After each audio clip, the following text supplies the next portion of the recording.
Okay, so we are 2 months away from the Wicked for Good premiere in Japan, and so I know a lot of people have like more recently found my page, which I thank you, but um I managed to get copies a while back of The Wonderful Wizard of Oz, the original book, and I also got a copy of Wicked.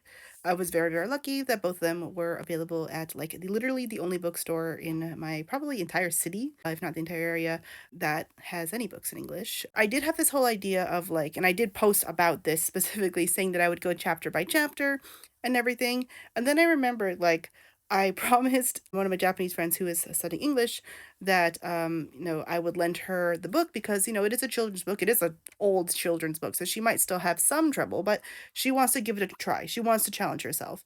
So I'm meeting up with her this week, so I'm gonna be loading her the book, which means that I can't really do that. I mean, I can still like reference like Gutenberg or whatever.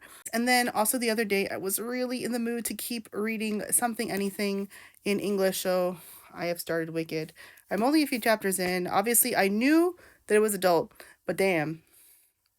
I would love to talk about these books with people if you want to, just generally speaking. But yeah, it is not going to be what I promised, so I do apologize. I guess I will let you know what I think once I finish Wicked as well. All in all, like the Wizard of Oz book was.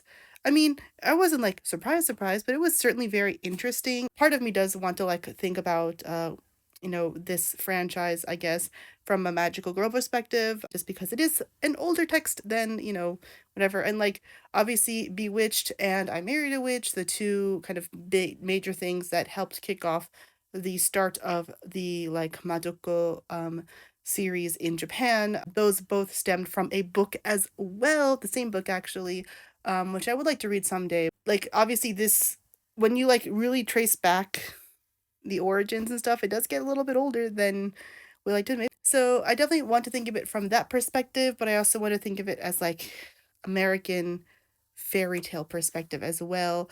And I'm like so excited to explore the rest of the world. Unfortunately, it's like basically probably going to be impossible to get physical copies of any of the other Oz books just because like everything I see online is like very sus on Amazon because of third-party sellers and stuff like that. I've seen some AI slop there too. I don't want to think about it. So probably I will have to read off of Project Gutenberg, which is fine. That's why it exists. I just really like having physical books and all that. But anyway, obviously I know that the musical and slash the movie is not the same as the book. However, I really love that I got the Broadway musical cover version of the book. I think I mentioned this when I bought them originally, but the bookstore also had a copy of this um, with the movie cover for the first movie. And like, sure, whatever, but it was a huge difference in price. Let's see. Green screen is not letting me show you the back of this book, but the original price of this particular book is $7.99 in US dollars, 10.99 Canadian. I paid about 2,000 yen for it, which whatever. The other cover version was 3,000 yen, which is like no, thank you. That's like a whole day's worth of food. I guess I will let you know what I think once I actually finish reading. I'd love to hear if you've read these books or have any thoughts, feelings, etc., especially about the like the Oz sequels. I definitely would love to hear if you've read them, what your thoughts are, what you think is like essential, etc. Because there's like 40 books. Obviously, not all of them were written by Baum and all that. People talk all the time about how everything is a sequel or like a part of the franchise nowadays, but books used to always also be like that. But anyway, see you in the next video. Bye bye.